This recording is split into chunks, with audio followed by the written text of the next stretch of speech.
Wakati ulimwengu ukiadhimisha hii leo siku ya kimataifa ya kutozalisha taka, inaripotiwa kuwa 20% ya chakula chote kinachozalishwa duniani huishia jalalani, huku kiasi hicho kikikadiriwa kufikia tani bilioni 1 kila mwaka. Kauli mbiu ya mwaka huu ni taka sifuri inaanzia kwenye sahani yako, ikilenga kubadilisha mfumo wa ulaji majumbani ambako inatajwa kuwa 60% ya taka zote za chakula duniani hutokana na taka za majumbani. Aidha, ripoti ya Umoja wa Mataifa inabainisha kuwa kila mwanadamu anatupa wastani wa kilo 79 za chakula kwa mwaka, kiasi ambacho kinachangia 10% ya hewa ya ukaa inayosababisha mabadiliko ya tabia nchi.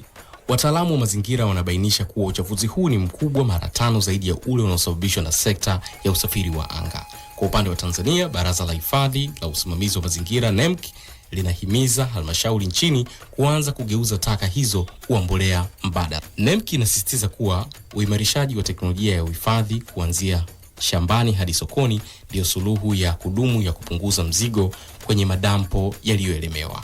Ikiwa hatua za haraka hazitachukuliwa, inahofiwa kuwa uzalishaji wa taka utafikia tani bilioni 3.8 ifikapo mwaka 2050.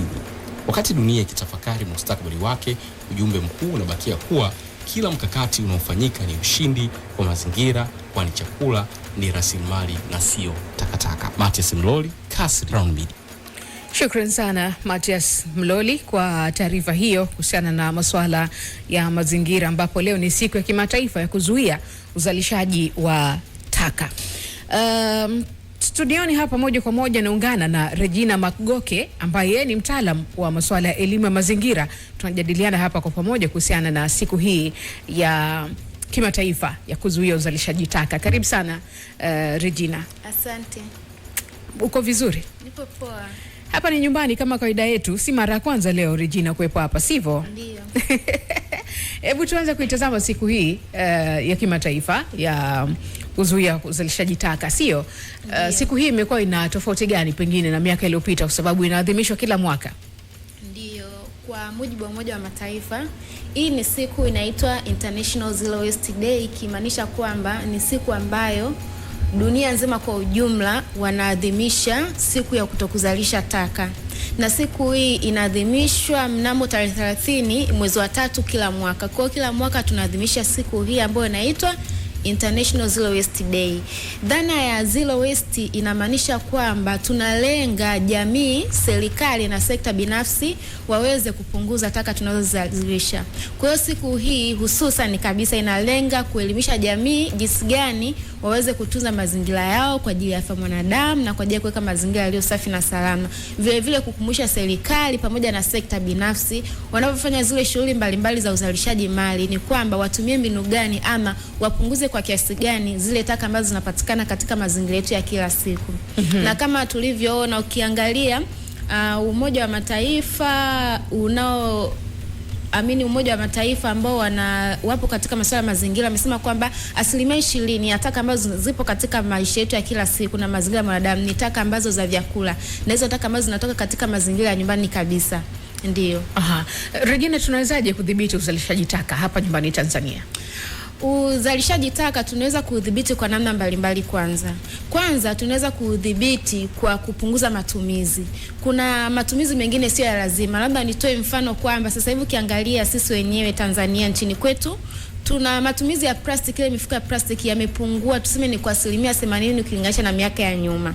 Kwa hiyo kuna baadhi ya bidhaa hazitakiwi kutumika katika maisha yetu ya kila siku ama katika matumizi yetu ya kila siku. Vile vile kuweza kujirezesha zile taka, tunaita recycling. Badala zile taka labda tuseme tuchukulie taka hizi za plastiki, kwa sababu kiangalia tuseme katika sisi shughuli zetu nyingi za mazingira, zile taka nyingine tunazitumia katika vitu vingi sana. Hizi taka ambazo labda zinatupwa majumbani, zinatupwa katika fuko za bahari, tunaweza kuzitumia kupata bidhaa nyingine nzuri. Labda tunaweza kupata mkaa mbadala, wengine wanatumia katika kutengeneza labda matofali ambayo yanaweza kutumika katika shughuli za ujenzi, na wengine wanatumia katika kutengeneza vivutio mbalimbali labda vya urembo na mapambo. Kwa hiyo hizi taka pia inaweza kusema ni mali. Vile vile labda tunaweza tukapunguza matumizi haya ya taka na kwa kutumia, tuseme mfano, wewe labda una chupa yako ya maji ya kunywa, badala ya kutupa, kwa nini usitumie hiyo chupa? Na ndio maana ukiangalia sasa kuna njia zile mbadala ambazo zimewekwa. Badala labda kutumia hizi plastiki katika matumizi mbalimbali, sasa hivi kuna vitu vingine kabisa vinakuja ambavyo vinakuwa ni mbadala na ambavyo vinakaa kwa muda mrefu sana bila kuathiri mazingira na bila kufanya uchafuzi kwa aina yoyote ile. Ndio. Regina, tunaposema taka manake ni uwanja mpana mno. Ndio. Kwa hapa nyumbani Tanzania, engo ipi ambayo inaonekana kuwa ni hatarishi zaidi na inazalishwa kwa wingi zaidi?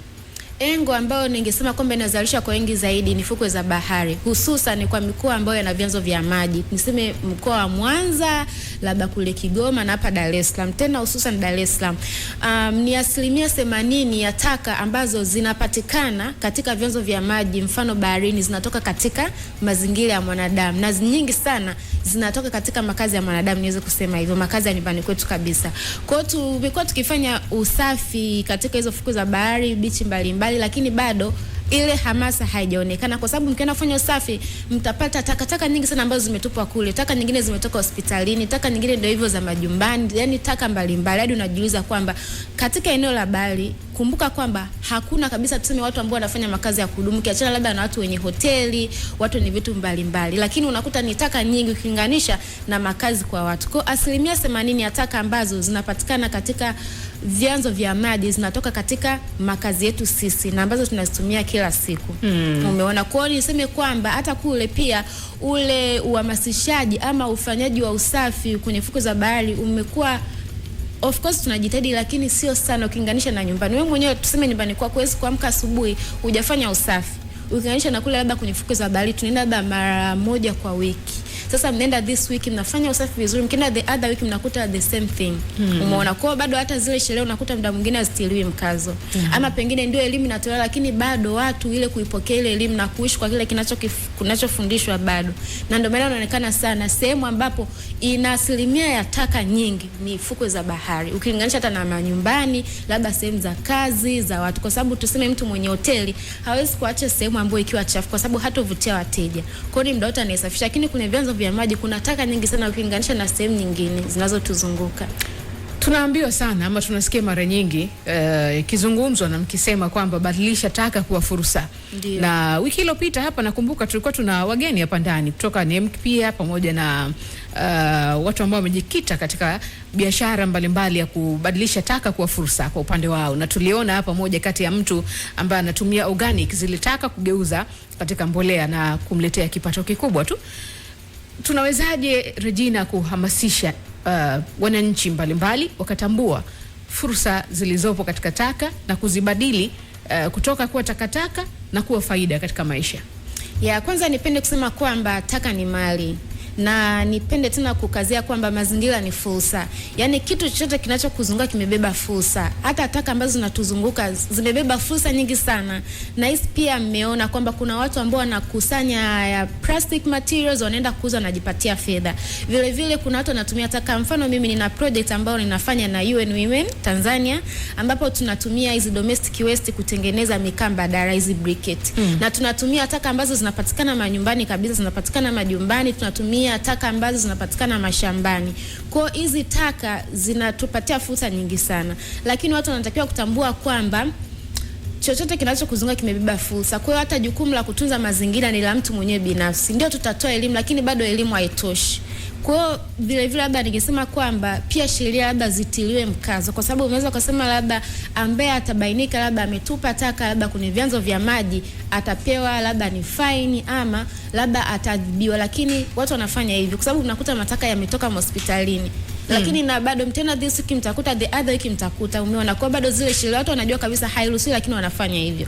Vile vile tumejaribu kukutana na wanajamii tukiendesha mini activities mbalimbali, lakini tunajitahidi kwa kadri moja au nyingine, lakini vile vile serikali, sekta binafsi ziweze kushirikiana, kwa sababu wanavyotoa labda elimu kwamba taka ambazo zinapatikana majumbani kwetu ama sehemu mbalimbali zinaweza kupatia fursa gani, hiyo pia inaweza kuhamasisha watu waweke mazingira safi na salama ama kuzitumia zile taka kama sehemu ya fursa.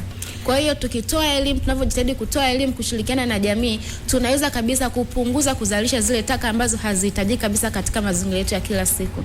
Tunawezaje sasa, Regina, kukamilisha ndoto ya hapa nchini kwetu, kuhakikisha kwamba ile ndoto ya kwenda kufanya kila mmoja awe na uelewa na tuseme nguvu ya kutosha katika kudhibiti jambo hili la taka na kutokuzizalisha? Teknolojia pia ina nafasi gani katika hili? Teknolojia ina nafasi kubwa sana katika hili, kwa sababu nimetoa mfano, kuna taka ambazo, mfano wa taka za plastiki ambazo zinatumika katika kutengeneza vitu vingine baadhi. Labda niweke mkazo kwenye swala la elimu. Mimi naamini kwamba watu wanapopatiwa elimu wanapata uelewa. Kwa hiyo wakishapata uelewa wanaweza kujua kwamba mbinu gani watumia ama njia gani wafanye ili waweze kufikia kitu fulani. Kwa hiyo elimu zimekuwa zikitolewa, lakini bado hazijaweza kuwafikia watu wengi sana. Tuseme labda kuna watu leo hapa wanatusikiliza, wakishasikia kwamba kumbe labda hizi taka tunapozifanyia kitu fulani naweza kupata kitu fulani. Kwa hiyo elimu inapaswa kutolewa kwa kiasi kikubwa sana, na elimu iwe endelevu. Sio tu labda tunatoa leo tunasubiri tena hadi labda mwaka kesho tunatoa elimu. Elimu ikiwa endelevu, watu wanaweza kujua kwamba zile taka ambazo zinapatikana katika mazingira yetu, ama mazingira yetu tuweke katika nafasi gani ili yaweze kutuletea fursa. Sawa Regina, taka limekuwa ikizungumzwa kila uchao, lakini mabadiliko yake yamekuwa taratibu mno. Kitu gani zaidi unahisi kitiliwe mkazo zaidi, tukiachilia mbali swala la elimu? Kitu ambacho kingine kingeweza kutiliwa mkazo zaidi ni swala la sheria. Sheria inabidi zifuatwe na sheria zitiliwe mkazo. Sheria zipo, ukiangalia kuna sheria labda za masuala ya mabadiliko tabia nchi, sheria za masuala ya mazingira na vitu mbalimbali, kwamba labda pengine mtu ambaye ataonekana anakiuka zile sheria apewe adhabu, lakini still hiyo kitu bado haijatiliwa mkazo. Vile vile labda ningeweza kusema ushirikiano baina ya serikali, wanajamii, watu binafsi pamoja na mashirika yasiyo ya kiserikali. Wanavyoshirikiana, wanapanga labda kufanya kitu fulani, hiyo itaweza kutusaidia sisi ama kuisaidia jamii ili kuweza kufikia mazingira yaliyo safi na salama kwa ajili ya afya ya mwanadamu. Sawa. Regina, mimi nakushukuru sana, na natumai watu wamekusikia hapa mawili matatu kuhusiana hili la mazingira na taka kuto kuziruhusu kuzalishwa katika hali ya kiholela. Sisi tunakutakia majukumu mema Regina, tutakualika hapa wakati mwingine. Asante. Shukran. Huyo ni Regina Magoke ambaye ni mtaalam wa elimu ya mazingira. Tumezungumza hapa mawili matatu kuhusiana na siku hii ya kimataifa ya kuzuia uzalishaji taka, ikiwa maksusi kabisa kuhamasisha juhudi za kuweza kuhimiza mabadiliko ya uhifadhi pamoja na udhibiti wa taka ambazo tupo mwaka wa mbele. Imewashika.